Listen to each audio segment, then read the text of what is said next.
नमस्कार मेरे प्यारे YouTube के सब्सक्राइबर साथियों, राज की बात में आपका स्वागत है, जहां डर और रहस्य की परतें धीरे धीरे खुलती हैं। दोस्तों, क्या होता है जब लालच और अंधविश्वास इंसान को इतना अंधा बना देते हैं कि वह किसी की जान लेने से भी पीछे नहीं हटता। यह कहानी अनुज की है, एक सीधा साधा आदमी जिसे प्यार और विश्वासघात की ऐसी साजिश में फंसाया गया जिसका अंजाम किसी ने नहीं सोचा था। राधिका, जो अपनी खुशियों के लिए अनुज की जिंदगी को दांव पर लगाने से भी नहीं हिचकिचाई, क्या वह अपने मकसद में कामयाब हुई या फिर किस्मत ने कोई और खेल रच दिया? लेकिन असली खेल तब शुरू हुआ जब मौत ने भी राधिका को चैन से नहीं रहने दिया। उसकी आत्मा अब भी भटक रही है, किसी अधूरे बदले की तलाश में। क्या अनुज इस साए से बच पाएगा या अंधकार की यह कहानी उसे हमेशा के लिए अपने गिरफ्त में ले लेगी? जानने के लिए सुनिए यह रोमांचक और रहस्यमयी कहानी, जहां प्यार, विश्वासघात और अंधविश्वास की टकराहट एक दिल दहला देने वाले मोड़ तक पहुंचती है। कहानी को शुरू से अंत तक सुनिएगा, डर और खौफ का एहसास होने वाला है। दोस्तों, अगर आपका दिल कमजोर है या आपको ज्यादा डर लगता है तो कहानी को बिल्कुल अकेले न सुने। तो चलिए अब यह कहानी मेरी जुबानी सुनते हैं। जैसा कि मैंने आपको बताया कि यह कहानी अनुज की है। अनुज सोनीपत में रहता था और आजीविका के लिए ट्रक चलाता था। उसके परिवार में उसकी एक बहन थी जिसकी शादी हो चुकी थी। उसके अलावा उसके माता पिता स्वर्ग सिधार चुके थे। उसकी उम्र अब 30 के पास होने को आई थी, लेकिन अभी तक उसकी शादी नहीं हुई थी। असल में अनुज को अकेले रहने की आदत हो चुकी थी, इसलिए उसे शादी करके परिवार बसाने की कोई जरूरत अब तक महसूस नहीं हुई। लेकिन एक दिन उसकी जिंदगी में एक मोड़ आया। अनुज के ही मोहल्ले में एक लड़की रहती थी, राधिका। वह वहां अपने माता पिता और भाई के साथ रहती थी। एक ही मोहल्ले का होने के कारण उनमें ठीक ठाक जान पहचान थी। अनुज को उनके बारे में इतना ही पता था कि राधिका 24-25 साल की थी और वह एक मील में काम करती थी। उसकी शादी के लिए रिश्ता ढूंढा जा रहा था। वहीं राधिका का भाई नेहाल अभी पढ़ रहा था। उसके पिता सरकारी नौकरी करते थे और कुल मिलाकर उनके परिवार की आर्थिक स्थिति अच्छी थी। एक दिन अनुज ट्रक लेकर अपने काम पर जा रहा था कि तभी राधिका ने उसका ट्रक रोका और कहा, मुझे आपसे कुछ बात करनी है। अनुज बोला, हाँ बोलिए। राधिका बोली, क्या हम कहीं और चलकर बात कर सकते हैं? मतलब सड़क पर अच्छा नहीं लगेगा। यहाँ आगे चलकर एक रेस्टोरेंट है, क्या हम वहां चलकर बात कर सकते हैं? इस पर अनुज ने हामी भरी और फिर राधिका उसके ट्रक में आ बैठी। ट्रक में बैठते ही वहां एकदम शांति छा गई। नहीं अनुज उससे कुछ बोला, न ही राधिका। लेकिन इस दौरान अनुज ने नोटिस किया कि हमेशा हंसते बोलने वाली राधिका आज थोड़ी परेशान लग रही थी। अनुज का ट्रक यूं ही सामान्य गति से आगे बढ़ रहा था कि तभी थोड़ी देर में अनुज बोला, क्या बात है, आप परेशान लग रही हैं? यह सुनकर राधिका शक पकाते हुए बोली, नहीं तो मैं ठीक हूं, बस एक बात को लेकर परेशान थी।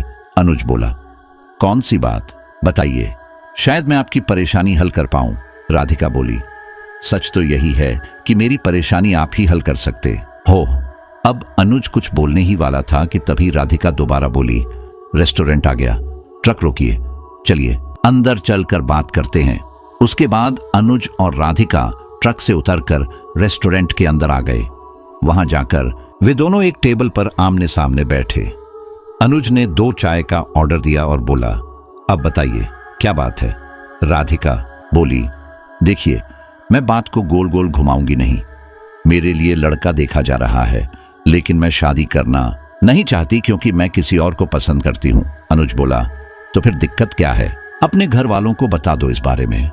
राधिका बोली, वह तो मैं बता दूं, लेकिन वह लड़का उम्र में मुझसे थोड़ा बड़ा है और अभी तक मैंने उसे नहीं बताया कि मैं उन्हें पसंद करती हूं। अनुज बोला, अरे तो पहले लड़के को बता दो, अगर वह हाँ करे तो तुम उसके साथ जाकर अपने घर वालों से बात कर लेना। तब राधिका ने एक लंबी सांस ली और कहा, अनुज जी, मैं आपको बहुत पसंद करती हूं, क्या आप मुझसे शादी करेंगे? यह सुनकर अनुज चौंक गया। राधिका यह बोलेगी इसकी उसने कल्पना तक नहीं की थी, इसलिए वह बोला, अरे यह क्या बोल रही हो, होश में तो हो। राधिका बोली, जी, मैं बिल्कुल होश में हूं। आप बताइए ना, क्या आप मुझसे शादी करेंगे? देखिए, मना मत करना, मैं आपसे बहुत प्यार करती हूं और मैं आज से नहीं बल्कि जब से इस मोहल्ले में रह रही हूं तब से आपको पसंद कर रही हूं और शादी करूंगी तो सिर्फ आपसे ही, वरना नहीं करूंगी। अगर किसी ने जबरदस्ती करने की कोशिश की तो आत्महत्या कर लूंगी। यह बोलकर राधिका वहां से चली गई। वहीं अनुज अब भी हैरान था कि राधिका ने क्या कह दिया। अनुज चाय पीकर वापस अपने काम पर लग गया। उसने ट्रक में लदा हुआ माल पहुंचाया और फिर शाम तक घर वापस आ गया। घर आकर वह सब्जी लेने निकला कि तभी उसे सामने से आती हुई राधिका दिखाई दी। उसे देखकर अनुज को दोपहर की सारी बातें याद आने लगीं। तभी राधिका उसके पास आई और बोली, आप भी सब्जी लेने जा रहे थे? अनुज ने संक्षिप्त सा उत्तर दिया, हाँ। उसके बाद राधिका बोली, मैं भी वहीं जा रही थी, चलिए साथ चलते हैं। इस पर अनुज कुछ न बोलते हुए चुपचाप चलने लगा। इस दौरान राधिका भी उसके साथ चलने लगी। वे दोनों ऐसे ही खामोशी से साथ चल रहे थे कि कुछ देर बाद राधिका ने चुप्पी तोड़ते हुए कहा, तो आपने क्या सोचा? अनुज शक पकड़े हुए बोला, किस बारे में? राधिका उसे घूरते हुए बोली, ज्यादा बनिए मत, हमारी शादी के बारे में आपने क्या सोचा? अनुज बोला, राधिका, मुझे समझ नहीं आ रहा इस बारे में कुछ भी। मेरा मतलब, मैं उम्र में भी तुमसे काफी बड़ा हूं और सिर्फ एक मामूली ट्रक ड्राइवर हूं। मैं तुम्हें खुश नहीं रख पाऊंगा। राधिका बोली, हमारी उम्र में सिर्फ 5 साल का ही फर्क है। और रही बात आपके प्रोफेशन की, तो ट्रक ड्राइवर होना कोई खराब बात तो नहीं है। आप चोरी चकारी तो नहीं करते, मेहनत और ईमानदारी से कमाते हैं। और आप इतना तो कमा ही लेते हैं कि हम दोनों आराम से रह सकें, और मैं भी तो कमाती हूं। रही बात खुश रहने की, तो खुश रहने के लिए पैसों की जरूरत नहीं होती। मैंने बहुत से ऐसे लोगों को देखा है जिनके पास पैसा तो बहुत होता है, लेकिन उनका जीवन साथी उन्हें बिल्कुल भी नहीं समझता। अनुज मंत्रमुग्ध सा राधिका की बातें सुन रहा था। फिर राधिका दोबारा बोली, मुझे पता है कि आप बहुत अच्छे इंसान हैं और इसलिए मैं आपको पसंद करती हूं। मैं नहीं चाहती कि मेरी शादी किसी ऐसे वैसे इंसान से हो जिसका खामियाजा मुझे भुगतना पड़े। इसलिए मैं चाहूंगी कि आप इस शादी के लिए हां कर दें। देखिए, मना मत कीजिएगा। इस पर अनुज कुछ बोल ना सका। वह सब्जी लेकर घर आ गया। फिर उसने अपनी बहन को फोन लगाया। हालचाल लेने के बाद उसने इस बारे में बात की। अनुज की बहन शालू की दिली ख्वाहिश यही थी कि जैसे तैसे अनुज का भी घर बस जाए। इसलिए वह बोली, भैया, यह तो काफी खुशी की बात है और सच कहूं तो आपको शादी कर लेनी चाहिए, क्योंकि अभी तो आप अकेले रह सकते हैं, लेकिन एक समय के बाद आपको देखने वाला कोई तो चाहिए होगा। और राधिका बहुत अच्छी लड़की है, आप ज्यादा मत सोचो, इस रिश्ते के लिए हाँ कर दो। अगर आप कहो तो मैं खुद आपका रिश्ता लेकर राधिका के घर जाऊं। अनुज बोला, नहीं, पहले मैं खुद जाकर उनसे बात कर लेता हूं, फिर बाद में तुम आना। उसके बाद थोड़ी देर बात करके अनुज सो गया। अगले दिन राधिका उसे फिर रास्ते में मिली। तब अनुज ने उसे शादी के लिए हाँ कर दिया। यह सुनकर राधिका बहुत खुश हुई। फिर उसी दिन शाम को राधिका अनुज के साथ अपने घर पहुंची। वहां उसने अपने सभी घर वालों से अनुज को मिलाया और बताया कि वह और अनुज एक दूसरे से प्यार करते हैं और शादी करना चाहते हैं। पहले तो उसके माता पिता ने इसका विरोध किया, यहां तक कि राधिका के जिद करने पर उसकी मां ने उसे थप्पड़ भी जड़ दिया। लेकिन राधिका फिर भी अपने फैसले पर खड़ी रही। यह देखकर उसके माता पिता ने भी इस शादी के लिए हाँ कर दी, क्योंकि राधिका उनके लिए बहुत लाडली थी और अनुज में भी कोई कमी नहीं थी। बस उसके माँ बाप इस बात को लेकर थोड़े असमंजस में थे कि वह एक ट्रक ड्राइवर है, लेकिन वैसे अनुज बहुत ही अच्छा लड़का था।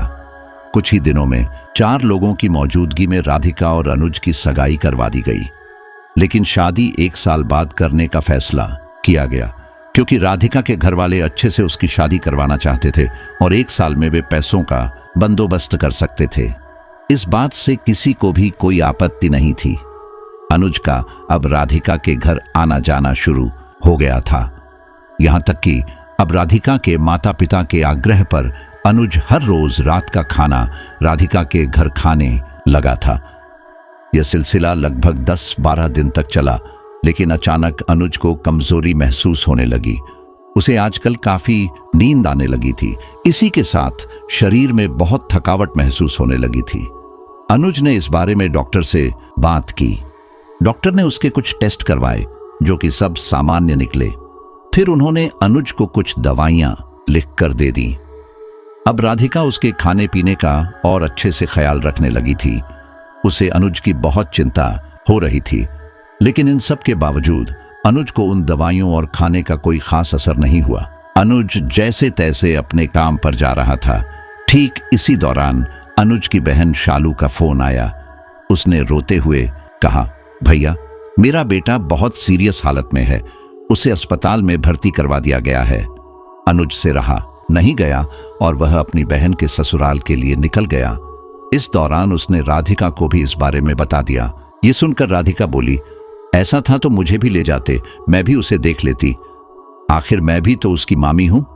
इस पर अनुज बोला, राधिका, अभी हमारी शादी नहीं हुई है और ऐसे में हमें ज्यादा देर तक अकेले बाहर नहीं रहना चाहिए। तुम फिक्र मत करो, वह ठीक हो जाएगा। यह बोलकर अनुज ने फोन रख दिया, लेकिन इस दौरान राधिका बहुत ज्यादा चिंतित थी। 7-8 घंटे का सफर तय कर अनुज शालू के ससुराल पहुंचा। वहां पहुंचकर वह उसके देवर के साथ अस्पताल गया। वैसे तो अनुज को भी काफी कमजोरी और थकावट महसूस हो रही थी, लेकिन पता नहीं कैसे अपनों के दर्द के आगे इंसान अपना दर्द भूल ही जाता है। यही अनुज के साथ हो रहा था। अपनी बहन को रोता देख अनुज उसे संभालने लगा। शालू के बेटे को दिल की समस्या थी, जिसके लिए उसका ऑपरेशन किया जाना था। परिवार के लोगों ने पैसों का बंदोबस्त तो कर लिया था, लेकिन डॉक्टर ने साफ साफ कह दिया था कि उसके बचने के चांस 80% हैं और 20% चांस हैं कि ऑपरेशन असफल हो सकता है और उसकी जान भी जा सकती है। यह सब सोचकर ही शालू का कलेजा फटा जा रहा था। खैर, अगले दिन जैसे तैसे ऑपरेशन हुआ और वह सफल भी रहा, लेकिन अनुज ने वापस जाने के बजाय कुछ दिन अपनी बहन के ससुराल में ही रहने का फैसला किया।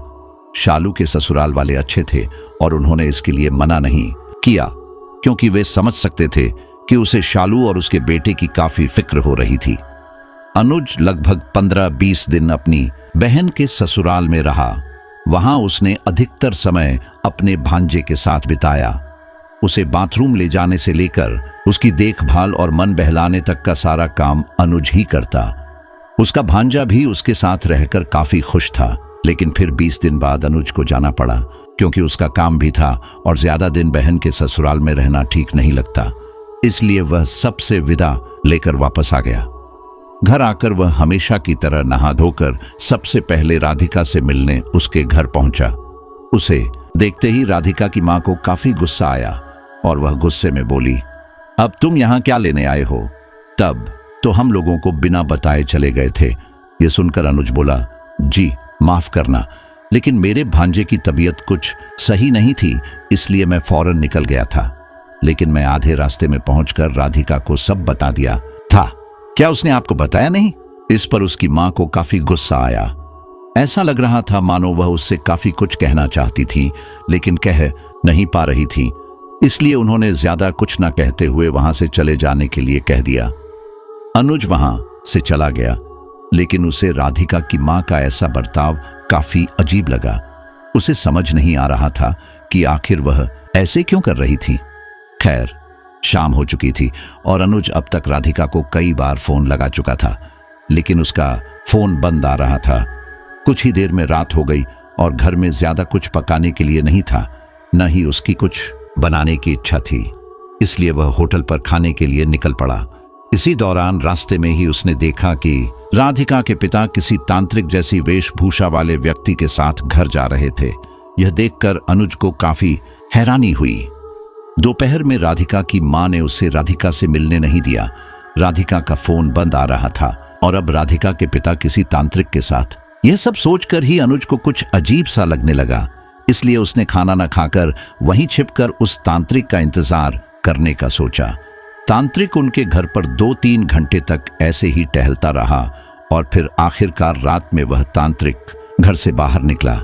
अनुज ने कुछ दूर तक उसका पीछा किया और फिर सुनसान रास्ता देखकर उसे पकड़ लिया। अनुज ने तांत्रिक से पूछा, आखिर माजरा क्या है? क्यों तुम राधिका के घर गए थे? पहले तो तांत्रिक ने बताने से साफ इनकार कर दिया, लेकिन अनुज ने उसे 500 के 2 नोट दिए। तब तांत्रिक पैसे लेकर बोलने लगा, असल में उनकी बेटी राधिका के ऊपर कोई बाधा आई है। वे लोग इसी सिलसिले में मेरे पास आए थे। यह सुनकर अनुज काफी घबरा गया। उसे राधिका की बहुत फिक्र होने लगी, इसलिए वह दौड़ा दौड़ा राधिका के घर पहुंचा। वहां पहुंचकर उसने दरवाजा खटखटाया। दरवाजा खुलते ही राधिका के पिता ने उसे देखा और उनका पारा 7वें आसमान पर जा पहुंचा। वह गुस्से में बोले, अब क्यों आया है यहां? जा यहां से और दोबारा भूलकर भी यहां मत आना। अनुज बोला, आखिर बात क्या है? आप लोग मुझसे ऐसे क्यों बोल रहे हैं? और राधिका ठीक तो है ना?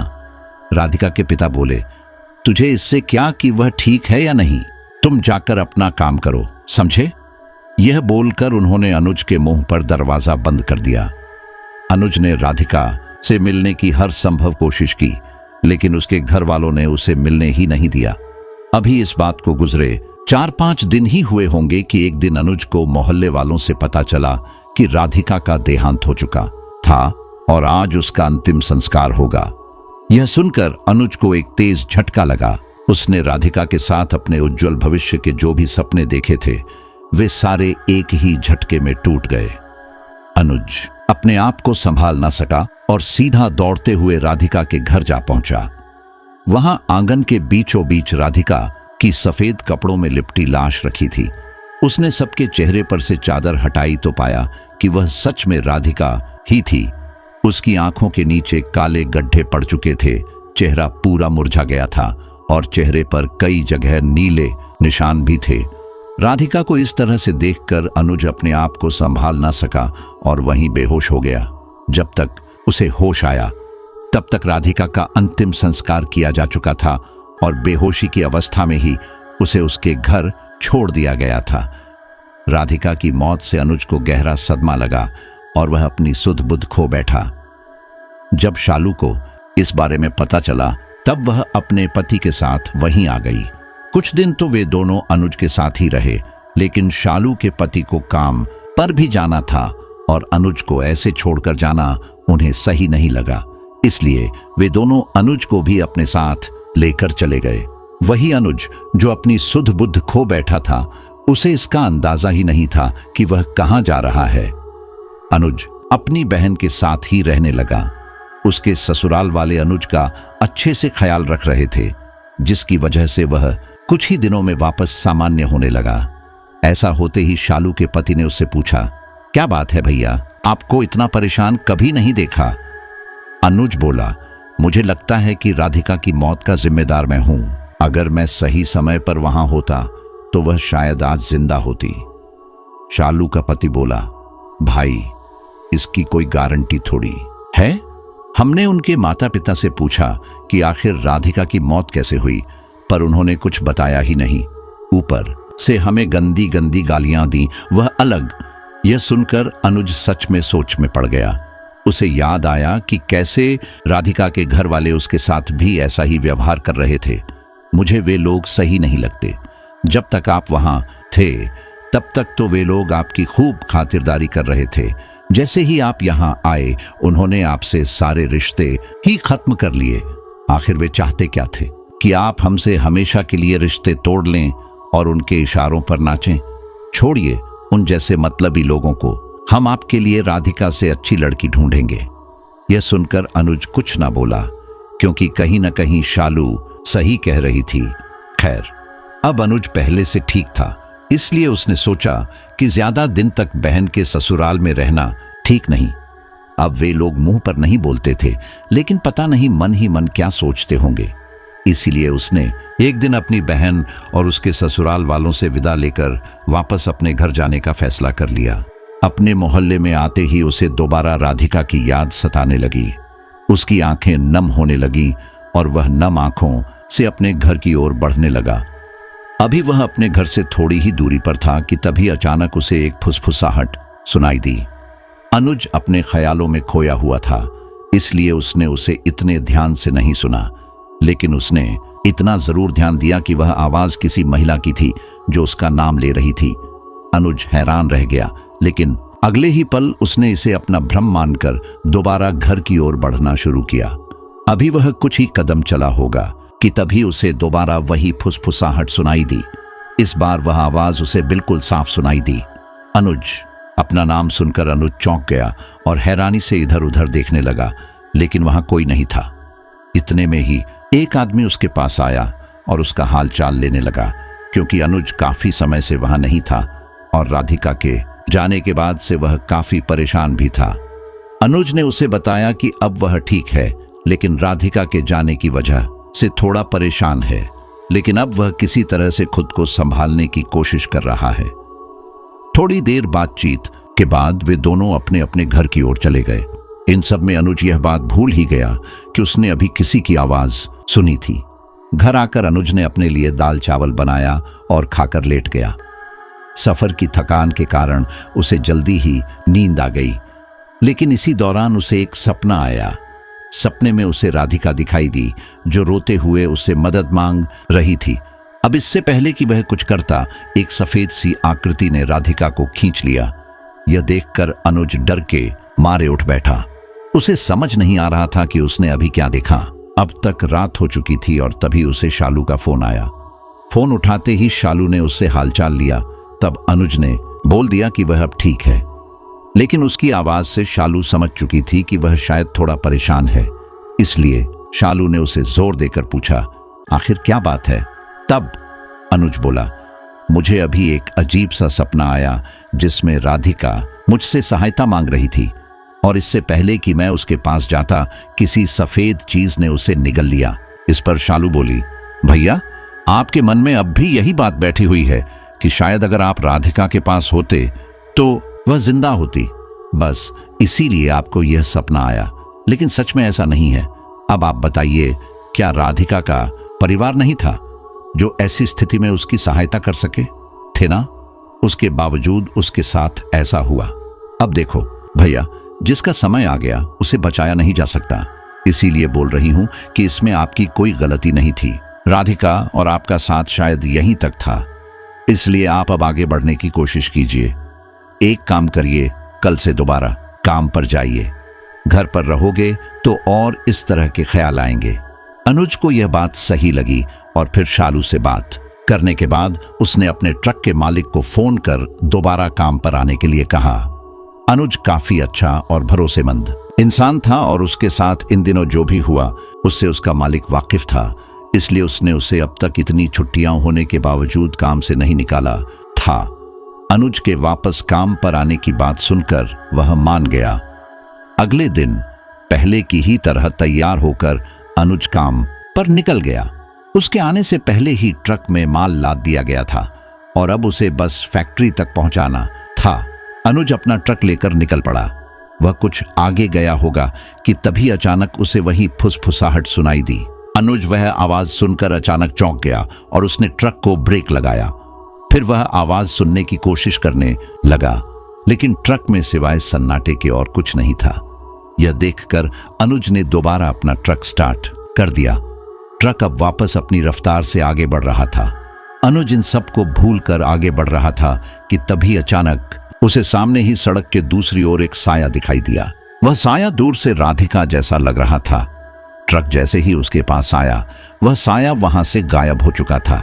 अनुज ने झट से ट्रक रोका और फिर आसपास राधिका को ढूंढने लगा, लेकिन उसे राधिका कहीं दिखाई नहीं दी। उसने राधिका को आवाजें भी दी, लेकिन उसे सिर्फ हताशा ही हाथ लगी। थक हार कर अनुज वापस अपने ट्रक में जा बैठा। ट्रक फिर से अपनी रफ्तार से आगे बढ़ने लगा। कुछ दूर जाकर उसने एक ढाबे पर ट्रक रोका और वहां चाय पीने बैठ गया। इस दौरान उसने शालू को फोन किया और कहा, शालू, मुझे लगता है कि मैं पागल हो जाऊंगा। मुझे राधिका की आवाज सुनाई दे रही है और अब तो मुझे राधिका दिखाई भी देने लगी है।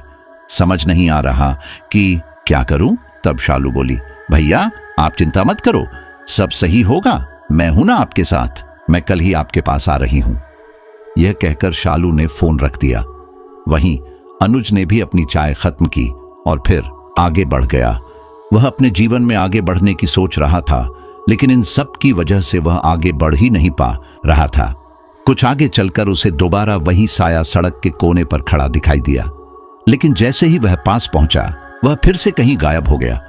खैर, जैसे तैसे उसने अपना काम पूरा किया और फिर घर आ गया। घर आकर वह खाना खाकर सो गया, लेकिन उसे राधिका की मदद के लिए गुहार लगाने वाला सपना फिर से आया, जिसके कारण वह रात भर ढंग से सो नहीं पाया।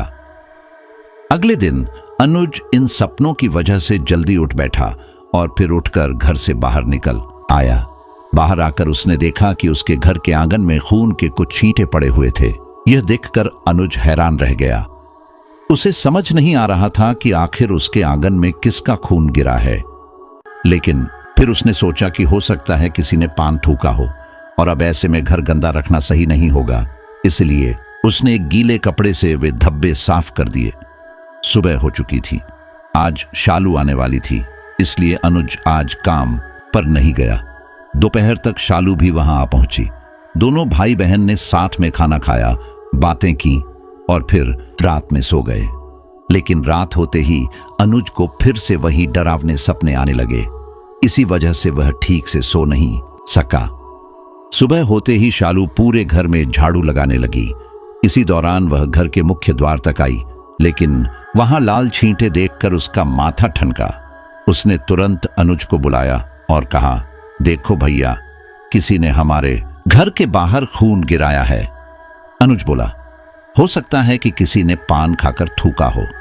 ये लाल धब्बे कल भी थे यहां पर। यह सुनकर शालू काफी घबरा गई, क्योंकि उसे यह बात इतनी सीधी नहीं लग रही थी। लेकिन फिर अनुज ने वह धब्बे साफ किए और फिर दोनों भाई बहन अपने अपने काम में लग गए।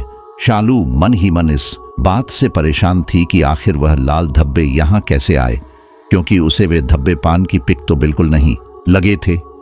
शालू ने इस गुत्थी को सुलझाने का ठान लिया था, इसलिए उसने रात भर जागने का फैसला किया और जागते हुए खिड़की से नजर रखने का सोचा।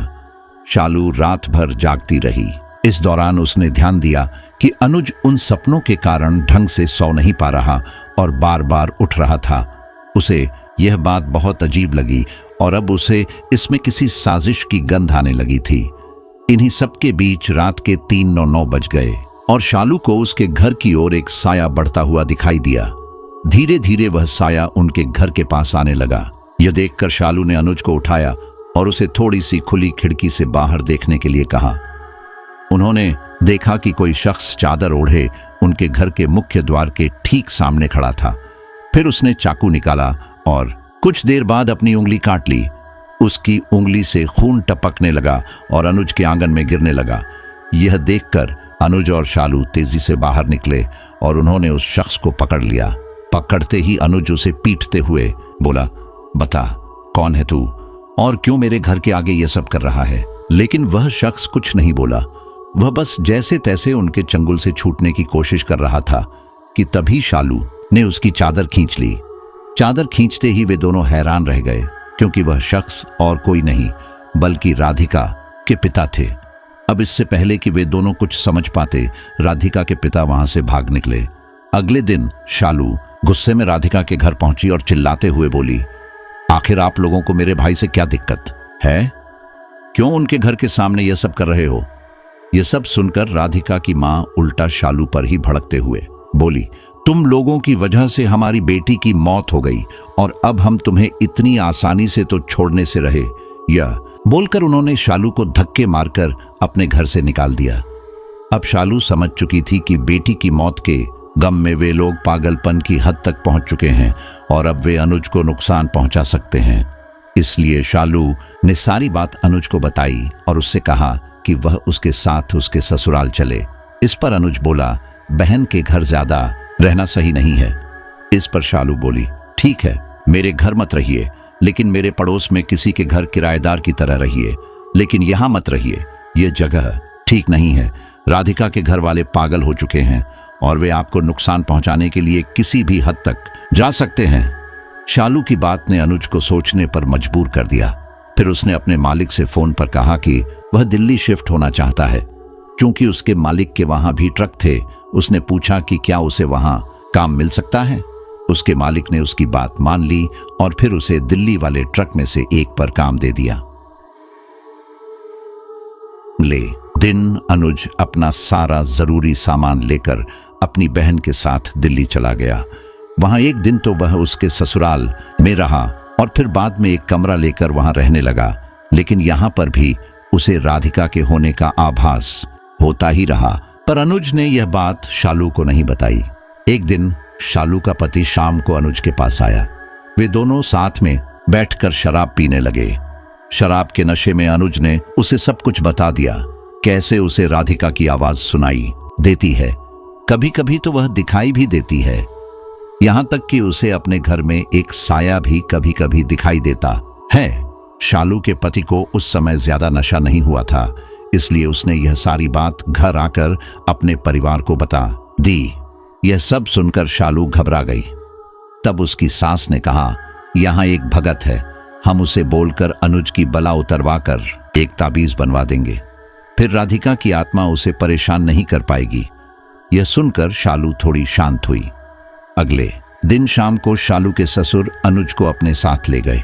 वे उसे लेकर उस भगत के पास पहुंचे। उन्होंने भगत को अपनी समस्या बताई। भगत ने अनुज को गौर से देखा और फिर मंत्र उच्चारण करते हुए झाड़ फूंक करने लगा। कुछ देर ऐसा करने के बाद उसने अनुज के माथे पर विभूति लगाई और फिर थोड़ी विभूति अलग से एक कागज में लपेट कर दे दी। फिर भगत बोला, ताबीज बनने में समय लगेगा, इसलिए तब तक यह विभूति थोड़ा थोड़ा पानी में घोल कर दिन में एक बार पी लेना। कोई भी बुरी आत्मा तुम्हारे पास फटक नहीं पाएगी। 2 दिन बाद तुम में से कोई आकर ताबीज ले जाना। उसके बाद वे दोनों घर आ गए। शालू के घर पर खाना खाकर अनुज सो गया। सोने से पहले उसने भगत के कहे अनुसार एक गिलास पानी में वह विभूति घोलकर पी ली। आज रात अनुज एकदम चैन की नींद सोया था। उसे राधिका के वे डरावने सपने आज परेशान नहीं कर रहे थे। सुबह नाश्ता करके अनुज हर बार की तरह अपना ट्रक लेकर माल पहुंचाने चला गया।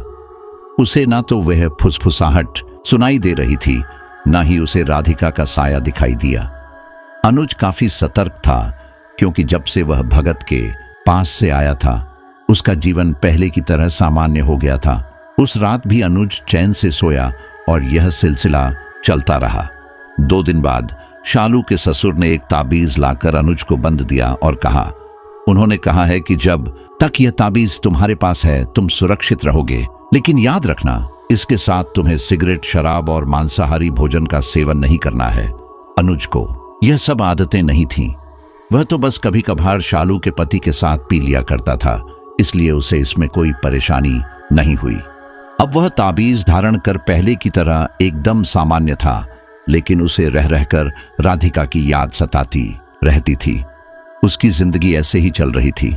इस दौरान शालू ने बहुत कोशिश की कि अनुज शादी के लिए मान जाए, लेकिन उसने राधिका के अलावा और किसी को अपनी जीवन संगिनी बनाने से मना कर दिया।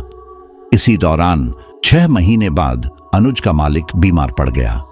अनुज माल लाद कर सोनीपत की तरफ ही आ रहा था। असल में उसे वह माल शिमला पहुंचाना था और रास्ते में सोनीपत भी आ रहा था, इसीलिए उसने सोचा कि वह मालिक से मिल ले। वह उनसे मिलकर आगे बढ़ने लगा, लेकिन तभी उसे रास्ते में उसके मोहल्ले में रहने वाला एक शख्स मिला जो कि मालिक के वाहन ट्रक चलाता था। औपचारिक बातों के बाद बातों बातों में उसने अनुज को बताया कि कुछ दिन पहले राधिका की मां भी स्वर्ग सिधार गई। यह सुनकर अनुज को काफी अजीब लगा कि आखिर एक ही साल में एक ही परिवार के 2 लोग कैसे मर सकते हैं। यह मामला कुछ और ही है।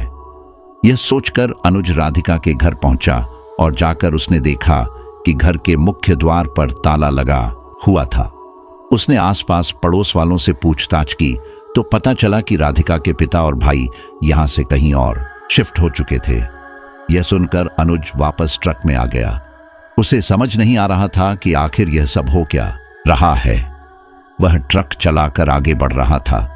इस दौरान उसके दिमाग में निरंतर राधिका और उसका परिवार घूम रहा था। उसे शक हो रहा था कि हो न हो राधिका और उसकी मां की मौत नेचुरल नहीं है, इसके पीछे जरूर कोई गहरी साजिश है। कुछ घंटे बाद अनुज का ट्रक पहाड़ी रास्ते पर आ पहुंचा। शाम के 7 बज रहे थे। गर्मियों का मौसम था। इसीलिए अभी अंधेरा नहीं हुआ था। पहाड़ों पर मौसम का कोई भरोसा नहीं होता। इसी कारण कुछ आगे चलकर आसमान को काले बादलों ने घेर लिया। एक तो शाम का समय, ऊपर से ऐसा मौसम और यह पहाड़ी इलाका, यह सब अनुज को थोड़ा डरा रहे थे। वह जल्द से जल्द यहां से निकल जाना चाहता था, क्योंकि अगर बारिश हुई तो ऐसे में दुर्घटना के चांसेस बहुत अधिक बढ़ सकते हैं।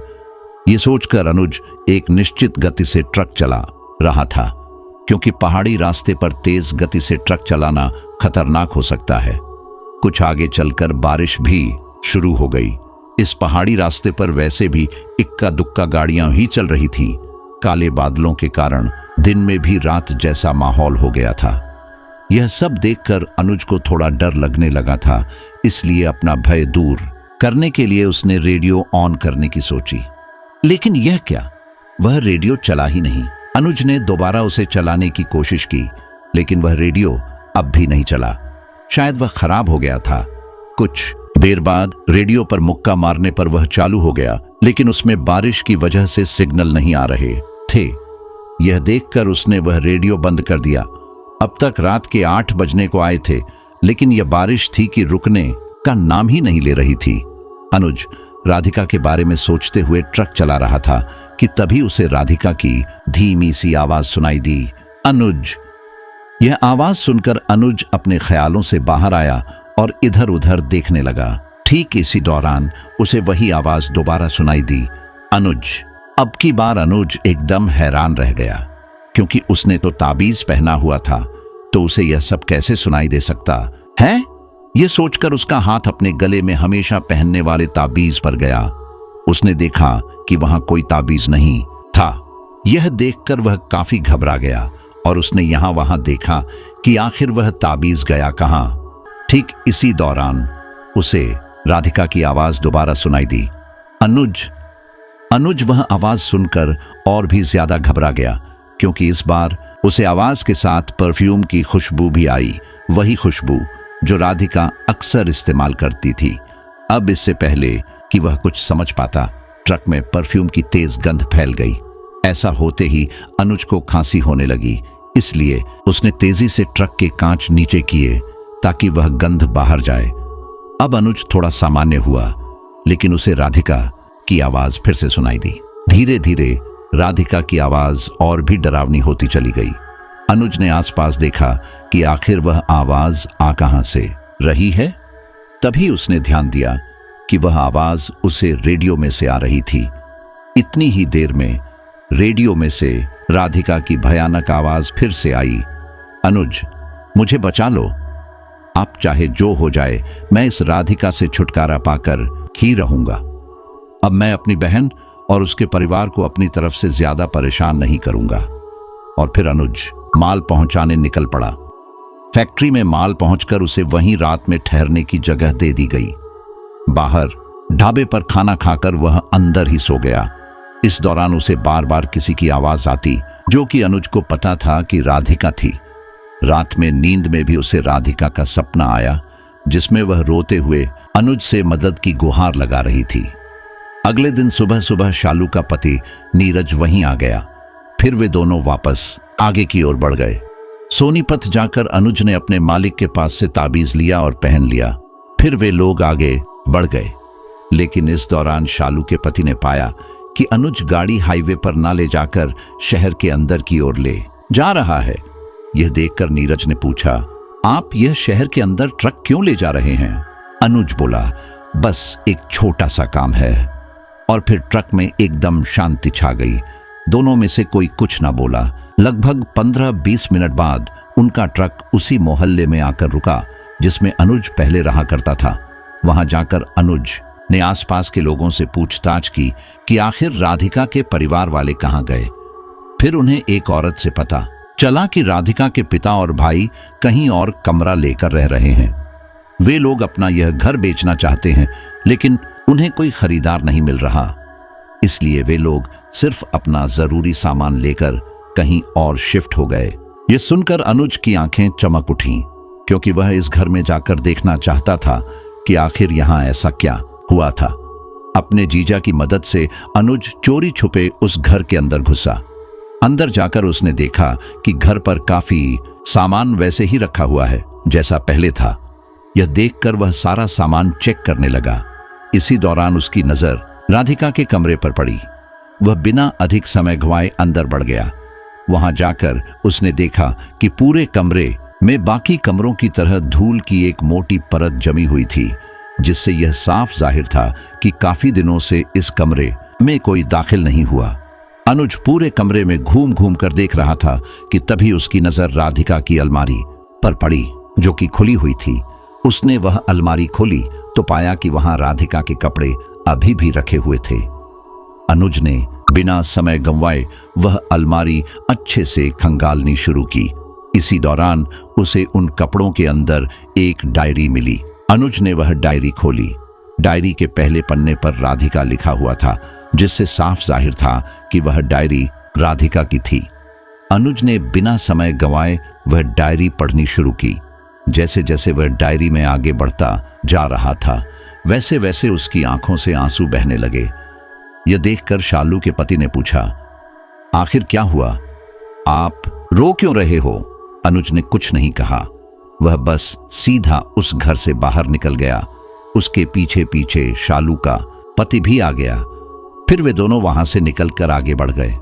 घर जाकर सपना ने उससे पूछा, आखिर क्या हुआ? और फिर जो अनुज ने बताया उसे सुनकर किसी को भी यकीन नहीं हुआ। अनुज ने डायरी में लिखी सारी बातें बताईं जो कि राधिका ने उसमें लिखी थी। मैं आज बहुत खुश हूं। आज मेरे साथ काम करने वाले करण ने मुझे प्रपोज किया है और मैंने उसे हाँ कर दी, क्योंकि मैं भी उसे पसंद करती हूं। मैंने यह बात अपने घर वालों को बताई। उन्हें यह सुनकर खुशी हुई, लेकिन अगले ही पल वे सारे काफी घबरा गए और उन्होंने फिलहाल के लिए इस बारे में बात करने से मना कर दिया। जब मैंने उनसे काफी जोर देकर पूछा, तब उन्होंने बताया कि मेरी कुंडली में एक दोष है। इसके हिसाब से मेरी जिससे भी शादी होगी वह 1 साल के अंदर ही स्वर्ग सिद्धार जाएगा। यह सुनकर मैं काफी घबरा गई। मैं इन सब में विश्वास नहीं करती थी, लेकिन अपने प्रेमी को खोने के डर से मैं मानने लगी। मेरे पिता ने कुछ अन्य पंडितों को मेरी कुंडली दोबारा दिखाई, लेकिन उन्होंने भी यही बात बोली। मुझे समझ नहीं आ रहा था कि क्या करूं, लेकिन फिर तभी मेरे दिमाग में एक आइडिया आया। अगर मेरी शादी या सगाई करने से पहले किसी और शख्स से हो जाए और फिर वह मर जाए, तो मेरा यह दोष सदा सदा के लिए समाप्त हो जाएगा और फिर मैं एक अच्छी जगह शादी कर लूंगी। इसके लिए हम ऐसे शख्स की तलाश करने लगे जिसके आगे पीछे कोई ना हो। कई दिनों बाद मेरी तलाश पूरी हुई। मैंने देखा कि हमारे मोहल्ले में एक आदमी रहता है। उसका नाम अनुज है। उसके आगे पीछे कोई नहीं है, बस एक बहन है जो शादी करके अपने पति के साथ दूसरे शहर में रह रही है। मेरे काम के लिए वह एकदम सही था, क्योंकि उसकी चाल चलन भी सही थी, इसलिए वह मेरे लिए खतरा नहीं बनेगा। मैंने अपने माता पिता से इस बारे में बात की। वे दोनों तुरंत ही राजी हो गए, क्योंकि उन्हें किसी की जान से ज्यादा अपनी बेटी की खुशियों की परवाह थी। मैंने मौका देखकर अपनी चाल चली और इसमें मेरे घर वालों ने भी मेरा पूरा साथ दिया। पहले तो उन्होंने यह नाटक किया कि वे लोग मेरी और अनुज की शादी के खिलाफ हैं, लेकिन फिर मान भी गए। 4 लोगों के बीच हमारी सगाई करवा दी गई। लेकिन जब सगाई के 1 महीने बाद भी अनुज को कुछ नहीं हुआ, तो हम सब ने मिलकर एक चाल चली। हमने सोचा कि क्यों ना अनुज को खुद ही रास्ते से हटा दिया जाए। इसके लिए हमने उसके खाने में एक धीमा जहर डालकर उसे खिलाना शुरू कर दिया, ताकि कुछ ही दिनों में उसकी मौत हो जाए और किसी को हम पर शक भी ना हो। हमने उसे आधी दवाई लगभग दे दी थी, लेकिन इससे पहले कि हम पूरी दवाई दे पाते, उसकी बहन का उसे फोन आ गया और वह उसके ससुराल चला गया। वहां वह कई दिन रहा। इस वजह से जहर ने उस पर असर करना बंद कर दिया। अब हमें दोबारा शुरू से दवाई देनी पड़ती, लेकिन इससे पहले ही मुझे कुछ अजीब सा महसूस होने लगा, जैसे कि कोई मुझ पर नजर रखे हुए है, लेकिन कौन, यह मैं नहीं जानती। कुछ ही समय में मुझे कमजोरी महसूस होने लगी। मेरा बर्ताव भी बदलने लगा था और सच कहूं तो मुझे लग नहीं रहा कि मैं ज्यादा दिन जिंदा रहूंगी, क्योंकि मेरे सपने में एक बूढ़ी औरत लगातार आ रही है। वह काफी गुस्से में थी, क्योंकि हमने अनुज के साथ ऐसा करने की कोशिश की थी। मैंने उनसे माफी मांगी, लेकिन उन्होंने मुझे माफ नहीं किया। उनसे पूछने पर उन्होंने बताया कि वह अनुज की मां हैं और उनके रहते कोई भी अनुज को नुकसान नहीं पहुंचा सकता। वह डायरी बस इतनी ही लिखी हुई थी। यह सब पढ़कर शालू गुस्से में बोली, ये राधिका और उसके परिवार वाले कितने घटिया लोग हैं। सच में अपनी बेटी की खुशी के लिए मेरे भाई की जान लेना चाहते थे। मैं तो बोलती हूं कि अच्छा ही हुआ इनके साथ ये सब हुआ। यह सुनकर उसका पति बोला, वह सब तो ठीक है, लेकिन अब राधिका की आत्मा भैया को परेशान कर रही है, उसका क्या? नीरज के पिता बोले, उसका समाधान भी निकल जाएगा। मैं कल ही उसे भगत के पास दोबारा जाऊंगा और इस समस्या का समाधान निकलवाऊंगा। उसके बाद अगले दिन सभी उस भक्त के पास गए। उसने एक साधना कर उन्हें बताया, राधिका की आत्मा अनुज से बदला लेना चाहती है, क्योंकि अगर उस दिन उनकी चाल कामयाब हो गई होती तो शायद राधिका और उसकी मां जिंदा होती। इस पर शालू बोली, वह सब तो ठीक है, लेकिन राधिका के माता पिता इसके लिए भैया को जिम्मेदार क्यों मानते हैं? और यहां तक कि उन लोगों ने मेरे भाई के ऊपर काला जादू करने की कोशिश की। भगत बोला, क्योंकि उसके माता पिता इस बात से गुस्से में हैं कि तुम्हारी मां की वजह से उनकी बेटी की जान गई और अब वे उसे परेशान करके इसका बदला लेना चाहते थे। लेकिन तुमने सही समय पर सही फैसला लिया और इसे यहां ले आई। नीरज बोला, वह सब तो ठीक है, लेकिन राधिका की मां की मौत कैसे हुई? क्या उसे भी मेरी सास ने? नीरज बोल ही रहा था कि तभी भगत बोला, कुछ नहीं कह सकते, इसके बारे में हमें ज्यादा नहीं पता। तब नीरज के पिता बोले, जो हो गया सो हो गया। अब आप ऐसा तोड़ निकालिए कि राधिका की आत्मा कभी दोबारा अनुज को परेशान न कर पाए। भगत बोला, फिलहाल तो मैं उनके लिए एक ताबीज बना रहा हूं, इसे उतारना मत, बाद में उनकी शादी करवा देना तो कोई परेशानी नहीं होगी। और रही बात राधिका की आत्मा की, तो उसकी अकाल मृत्यु हुई थी, इसीलिए जब तक उसका समय नहीं हो जाता वह ऐसे ही भटकती रहेगी। अगर यह ताबीज उतरा तो वह अनुज को परेशान कर अपने साथ ले जाने की कोशिश कर सकती है, लेकिन जब तक अनुज की इच्छा ना हो वह उसे अपने साथ नहीं ले पाएगी। भगत के आश्वासन पर वे सारे घर वापस आ गए। कुछ ही दिनों में भगत ने एक ताबीज बनाकर उन्हें दे दिया। आज इस घटना को 2 साल हो चुके हैं। अनुज ने अब तक शादी नहीं की, वह अपनी बहन और उसके परिवार के साथ ही रहता है। राधिका की आत्मा इस जीवन मृत्यु के चक्र से आजाद हुई या नहीं यह कह नहीं सकते, लेकिन अनुज को आज भी कभी कभी राधिका की याद आती है, क्योंकि भले ही राधिका ने उससे सिर्फ प्यार का नाटक किया था, लेकिन उसका प्रेम तो सच्चा था। तो साथियों, आज की हमारी यह कहानी यहीं पर समाप्त होती है। मुझे पूरा यकीन है कि यह कहानी आपको काफी पसंद आई होगी। कुछ लोग ऐसे होते हैं जो अपने स्वार्थ के लिए दूसरों की जान की बाजी तक लगा देते हैं। केवल अपनी खुशियों के लिए वे दूसरों की खुशियों को नष्ट करने में तनिक भी देर नहीं लगाते।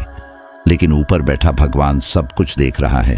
अगर आप किसी के साथ गलत करने की कोशिश करेंगे तो उससे पहले ही आपके साथ कुछ ऐसा भयानक हो जाएगा जिसकी आप कल्पना भी नहीं कर सकते। तो हमेशा ध्यान रखें कि अपने स्वार्थ के लिए दूसरों को बलि का बकरा मत बनाइए। तो दोस्तों, यह थी हमारी आज की कहानी। आपको हमारी आज की कहानी कैसी लगी कमेंट बॉक्स में कमेंट करके जरूर बताएं। बस आप अपना और अपने परिवार का ख्याल रखें, और अगर अभी तक चैनल को सब्सक्राइब नहीं किया है तो कृपया चैनल को सब्सक्राइब कर लीजिए।